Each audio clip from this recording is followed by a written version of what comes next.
Welcome to the Walking Dead reviews on What the Flick. Today we are talking about Bury Me Here and the end of pacifism on The Walking Dead, perhaps, maybe? So this episode had, I think, its ups and downs. We'll hear what you two thought in a minute. We're focusing more on Ezekiel and the kingdom here, and really the need to galvanize them to fight, and I think it's unavoidable. Did you view it that way? I feel like that was a sense. I feel like Richard, that was his motto all along. I mean, he had a plan to use Carol a couple episodes back. Daryl wasn't going to go for that. So now he's found another way to try and goad Ezekiel into making a decision. And unfortunately, it comes at the expense of Benjamin. Poor Benjamin. Which, by the way, again, I'm watching the show with my girlfriend, who's not a veteran Walking Dead fan.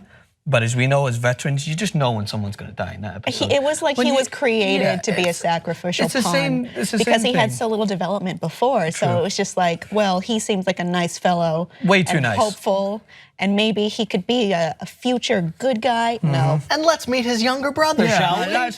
He has to now be his guardian because his dad's dead.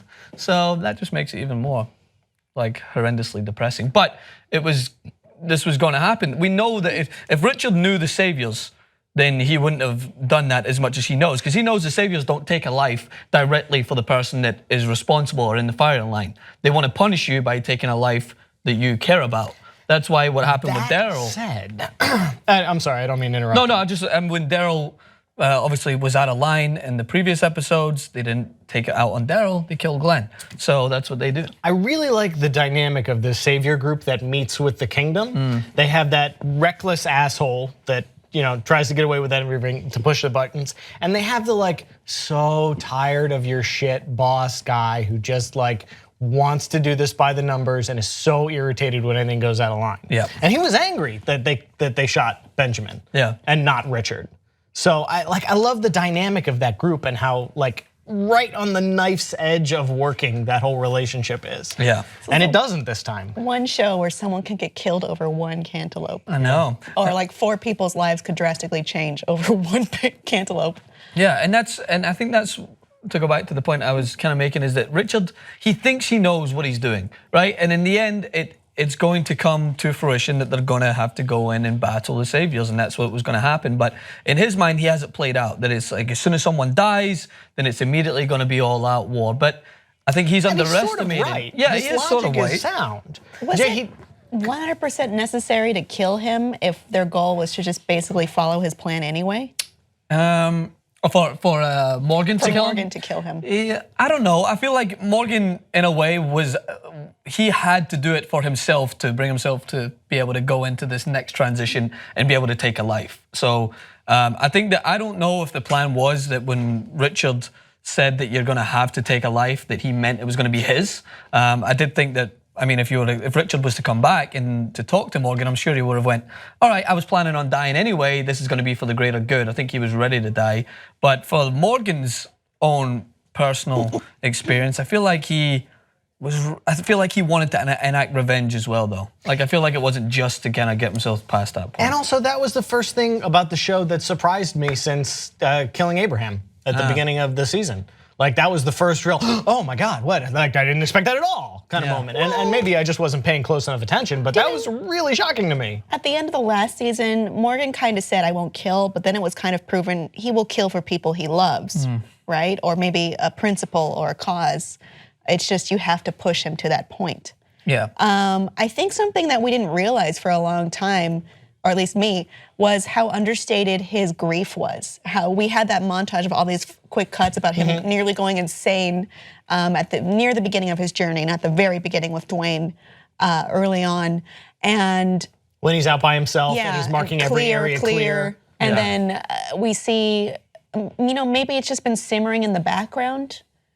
I like how the actor is playing it. I think his name is Lenny James. Lenny James, yeah. And really good he's actor. playing it well. Yeah, he is. How it's just simmering in the background. Another fantastic production of British acting.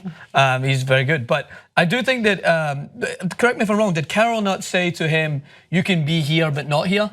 She did. She did. That's what's kind of in the way, like she what I'm sorry, you can go and not go. Go and not which go, was similar thing. initially what he had told her when she wanted to leave the kingdom. So, and I think that's because she understands that in his head, he's not completely fit to go into this battle yet, because he's still fighting these demons. Like, he's saying names that he doesn't know he should be saying after he killed Richard. He was saying Dwayne, he was saying Benjamin, he was saying every other name apart from trying to understand what exactly he did. So I think he's aware of the action that he carried out, but I think he's finding it's still hard to justify his actions in his own head. So what was your read at the end of the episode? Did he move into Carol's house to be in somewhat seclusion but not off on his own? Carol moves back to the kingdom to train people, I guess. Yeah, to get everybody ready. But I wasn't really sure what Morgan was doing there at the end.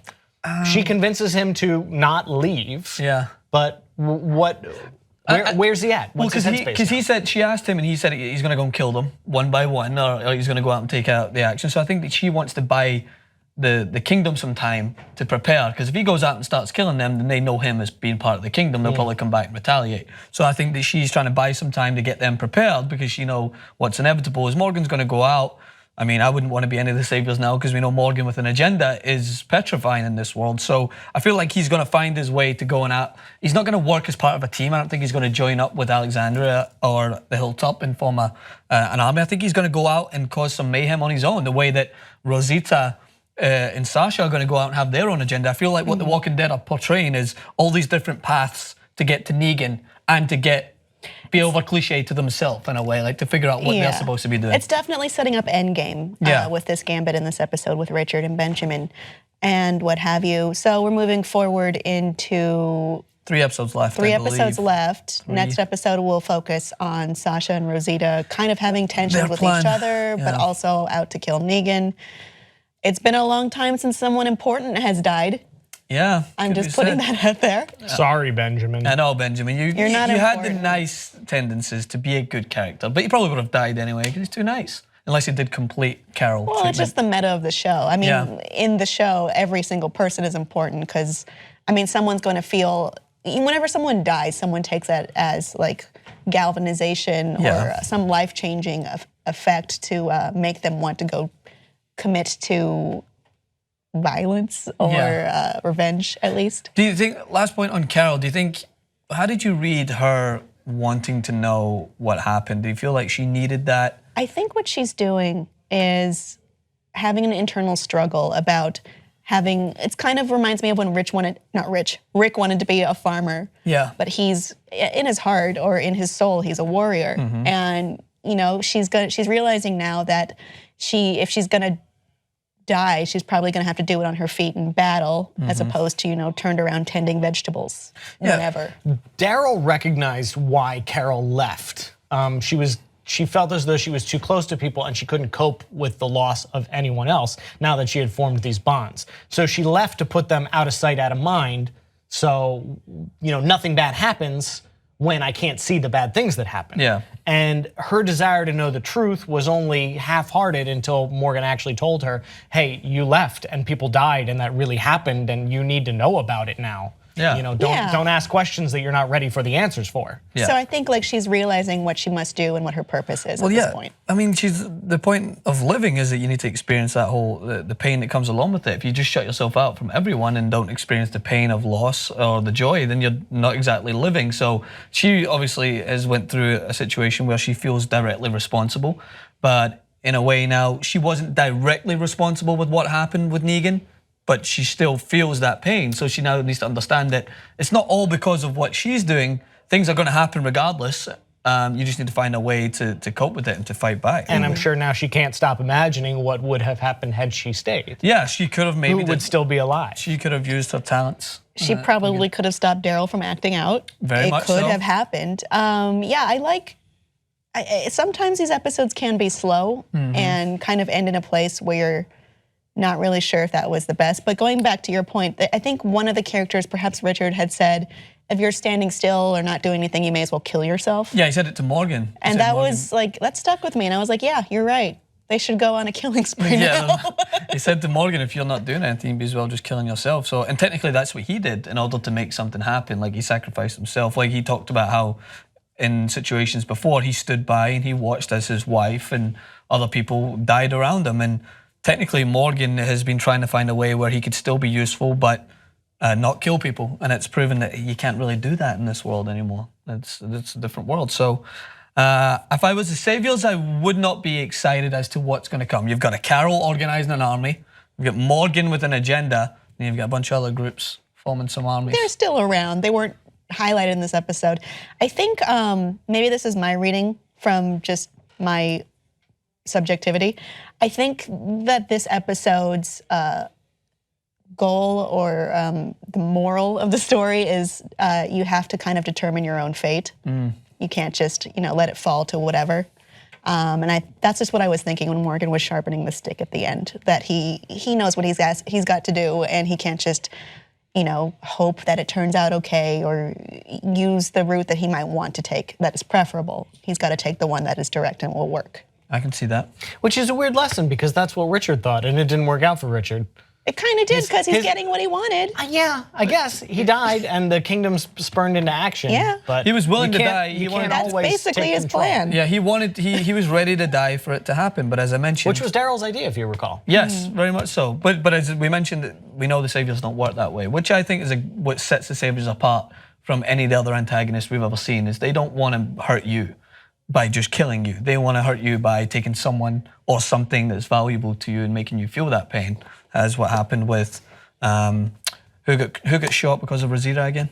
Olivia? Olivia. She got shot, and I've already forgotten what Olivia looks like. oh, it's just so sad. They kill so many people. It's hard to keep up. So yeah, we'll have an in memoriam at the end of this episode. And maybe the editor's like, looking at this footage. All right then. Well, we'll be back next week, and I don't know the name of that episode, but wait for it.